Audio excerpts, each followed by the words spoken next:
আল্লাহ যখন এই পৃথিবী সৃষ্টি করলেন, পৃথিবীর মধ্যে ভাইব্রেশন হচ্ছিল, কাঁপাকাঁপি। আল্লাহ পৃথিবীর কাঁপাকাঁপি বন্ধ করার জন্য এই পেরেকের মতো পাহাড়গুলোকে পৃথিবীতে ঠুকে দিলেন, কাঁপাকাঁপি বন্ধ হয়ে গেল। এই দৃশ্য দেখে ফেরেশতারা বলে, ইয়া রব, আপনার সৃষ্টির মধ্যে পাহাড়ের চেয়ে শক্তিশালী কিছু আছে? আল্লাহ বললেন আছে।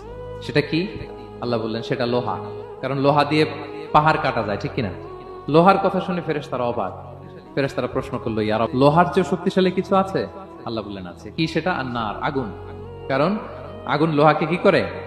গলিয়ে ফেলে। ফেরেশতারা বলে, আগুনের চেয়ে শক্তিশালী কিছু আছে? আল্লাহ বলে আছে, আলমা, পানি। কারণ আগুনে দাউ দাউ করে জ্বলে ওঠা আগুনের মধ্যে পানি দিলে আগুন অস্তিত্ব হারায়। ফেরেশতারা শুধু অবাকই হচ্ছে। তারা বলে, তাহলে পানির চেয়ে শক্তিশালী কিছু আছে? আল্লাহ বলেন আছে, রিহ, বাতাস। কারণ বাতাস পানিকে একদিক থেকে আরেক দিকে নিয়ে যায়। জলের মধ্যে বায়ুর উচ্ছ্বাস লাগলে জলোচ্ছ্বাস তৈরি হয়, ঠিক না? ফেরেশতারা আবার অবাক হয়ে বলে, তাহলে বাতাসের চেয়ে শক্তিশালী কিছু আছে? আল্লাহ বললেন আছে। সেটা কি? বলতেছে বনি আদম, ওই মানুষ শক্তিশালী যে গোপনে দান করে।